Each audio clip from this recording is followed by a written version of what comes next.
I do support unemployment benefits for the 26 weeks that they're paid for. The Republican argument from Senator Rand Paul. If you extend it beyond that, you do a disservice to these workers.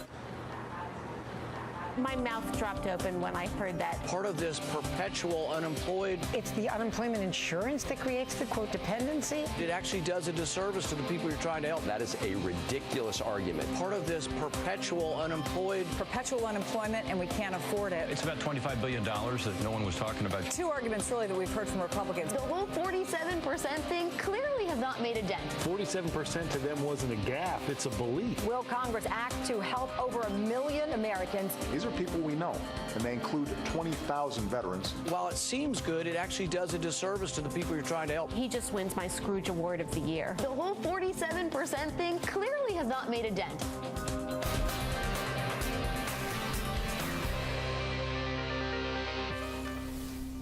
Clueless, heartless, and gutless. That is the headline of a National Journal piece today on the modern Republican Party, which analyzed the congressional Republicans' positions, such as letting unemployment insurance for 1.3 million Americans expire 3 days after Christmas, and concluded the most charitable thing you can say about the Republican Party is that it has an image problem. Then on Sunday, Fox News Sunday, Chris Wallace asked Rand Paul about unemployment. Do you support extending unemployment benefits, or would you let 1.3 million Americans lose those benefits before the end of the year?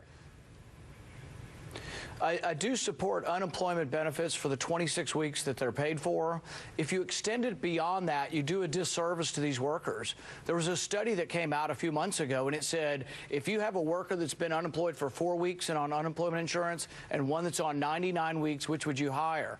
Every employer, nearly 100%, said they will always hire the person who's been out of work 4 weeks. When you allow people to be on unemployment insurance for 99 weeks, you're causing them to become part of this perpetual unemployed group in our economy. We now have 4 million people who have been unemployed for more than 6 months. This is unprecedented in this country. It comes from the Great Recession. It is the residue of the Great Recession. If Rand Paul thinks that they are doing it voluntarily, if Rand Paul thinks that all they need is to have less money, less help, and they will get jobs, he doesn't understand the labor market at all. There are 3 people looking for work today for every job opening that exists, and undoubtedly people who have been out for a long time have a harder road to hoe, but that doesn't mean they want to be where they are.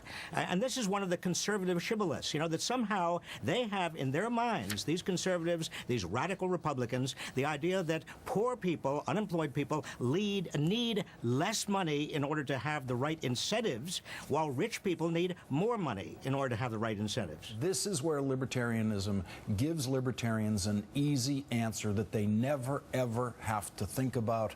A government handout, and everything is a government handout in their view, makes people lazy and makes them then depend on nothing but government handouts. And they will cite mythical, non-existent studies if they have to. And they have been for centuries now. I mean, you know, the Victorians had this argument. We went through that in the 20th century. And it's a bit rich, by the way, for people in pretty cushy government jobs to be lecturing other people about getting government benefits. And the only way you can qualify for unemployment benefits is by working. So this notion that it promotes dependency, and there's a basic elements of economics that the Rand Pauls do not understand about this. Let's listen to what President Obama said about how unemployment insurance works in this economy. Unemployment insurance is one of the most effective ways there is to boost our economy. When people have money to spend on basic necessities, that means more customers for our businesses and ultimately more jobs. Just this week, the nonpartisan Congressional Budget Office predicted that allowing benefits to expire will be a drag on our economic growth next year. A report by the Department of Labor and my Council of Economic Advisors estimated that it could cost businesses 240,000 jobs. Robert Reich, Rand Paul knows nothing of that. No, Rand Paul, unfortunately, is not alone in knowing nothing of that. The entire Republican Party is saying no, not only to extended unemployment benefits, but also to food stamps. They want to cut food stamps. They don't want to have the minimum wage raised for inflation. I mean, if the minimum wage were today were what it was in 1968, adjusted for inflation, it would be $10.40. The Republicans simply don't believe that people who don't have jobs or are poor need some help, and they don't understand that by giving them some help, we are actually helping the entire economy because we're putting more money in their pockets that they then around turn and buy things with, and that means there are more jobs out there.